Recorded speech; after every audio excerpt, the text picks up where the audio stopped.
Madam আপনার নাম? নমস্কার, আমি ডক্টর অনুরাধা রয়। আমাদের ইনফ্লো গ্লোবাল চ্যানেলের যদি সম্বন্ধে কিছু বলেন।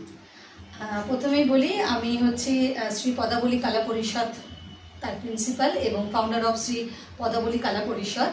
আমি খুব গর্বিত যে আমি ইনফো গ্লোবাল চ্যানেলের সাথে জড়িত এবং আপনাদের বিভিন্ন কাজের খবরও আমি শুনেছি, যেগুলো খুবই গর্বের সাথে আমি বলছি। আমাদের ভীষণ ভালো লেগেছে এবং অ্যাজ এ ক্লাসিক্যাল ডান্সার হওয়ার সাথে আমরা চাইবো যে ইন ফিউচার আপনাদের সাথে কাজ করার এবং আপনাদের চ্যানেলের সুখ্যাতি আরও যাতে সারা বিশ্বে ভ্রমণ করে, তার আনন্দ বার্তা সবসময় সব জনসাধারণকে বলতে চাইবো যে অবশ্যই ইনফো গ্লোবাল চ্যানেলের সঙ্গে আপনারা যুক্ত হবেন এবং আমরা যেইভাবে আপনারা বলবেন আমরা আমাদের নৃত্য গীত বাদ্যের মাধ্যমে আপনাদেরকে আনন্দ দেব এই চ্যানেলের মাধ্যমে। ইন ফিউচার যদি আপনারা কোনো কিছু প্ল্যানিং করেন, এবং ভীষণভাবে গর্বিত যে আমরা এই চ্যানেলের সঙ্গে যুক্ত, আর খুব ভালো লেগেছে আপনার এই চ্যানেলে এসে। অনেক ধন্যবাদ।